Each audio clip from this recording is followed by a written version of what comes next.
All right. All right. Let's talk about the fight that I didn't get to talk about last week, and that's Daniel Dubois going against Fabio Wardley. Wardley was the champ. You guys all saw it. I'm sure you read about it. Brutal fight. Brutal fight. I was just talking about Philip Hagurvik a couple of minutes ago fighting Moses Ituma.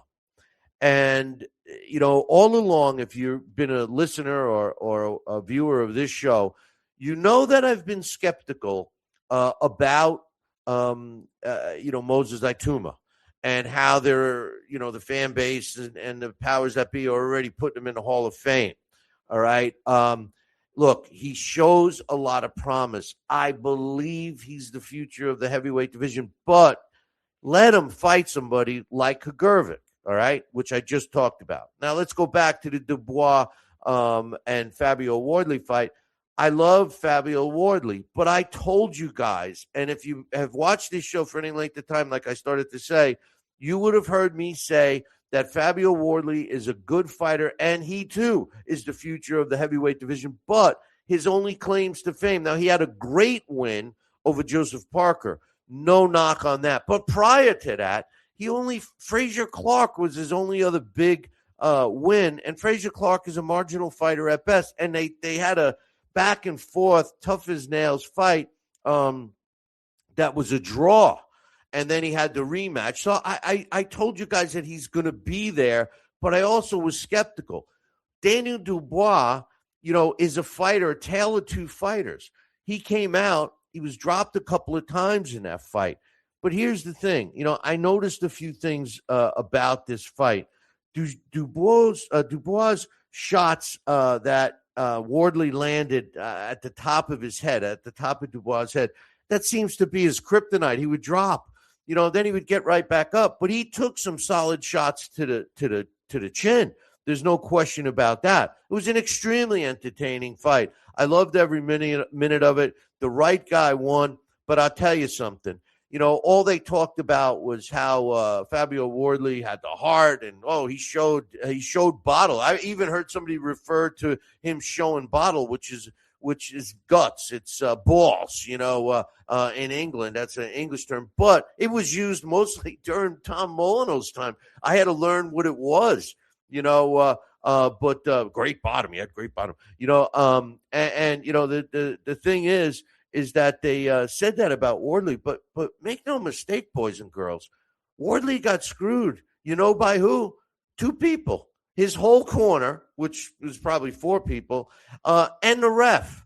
He came out not once but two times staggering out of the corner after his minute break. And the last time was just before the end, and he should have never been allowed to have been continued, let alone the pummeling his face took. I mean, I know the ringside doctor was checking him out and everything, but he didn't have an x-ray machine. I never heard of if he broke any orbital bones in his face, but he certainly was busted up bad. And he was throwing a lot of wild punches, all indicative of what I kept saying is that his experience level wasn't there. When you look at Daniel Dubois, if that version of Daniel Dubois shows up, that was the same version that Anthony Joshua faced. He's a tough out. The problem is he has no defense. And towards the end of the fight, I don't know if it was from fatigue or what, but towards the end of the Fabio Wardley fight, he stopped throwing punches aside from one at a time. He would throw one punch at a time, and it was almost like he had to garner up the energy to throw another one. I think if he could have thrown a couple of shots, this fight would have been over a lot sooner. And then when he faces if he faces a guy like Usyk, who, you need more than one punch to knock him out, even a power puncher like Dubois. But Fabio Wardley has already exercised his rematch clause that he had.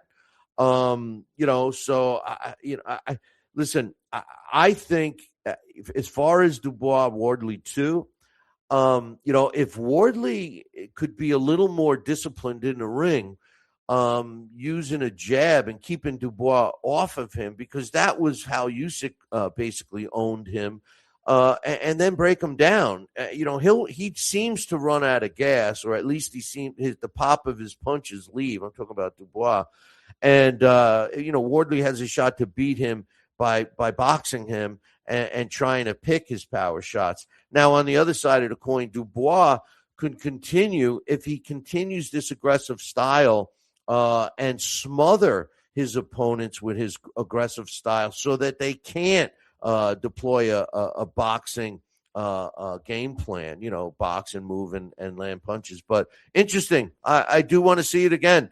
I do want Wardley to heal up, but we'll see what happens. But now they were also talking about the potential fight with Daniel Dubois for Moses Atuma.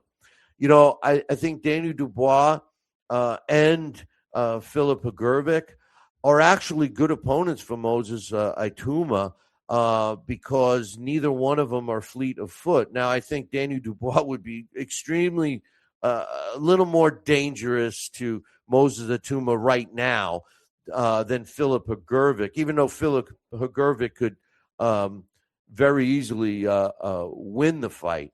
I just, to be honest, if it were me, I think Moses Atuma is a great test for. I'm sorry. I think that Filip Hrgovic is a great test for Moses Atuma. That would be a really good fight. That could set up a title shot with the winner of Fabio Wardley and Daniel Dubois too. So be looking for that.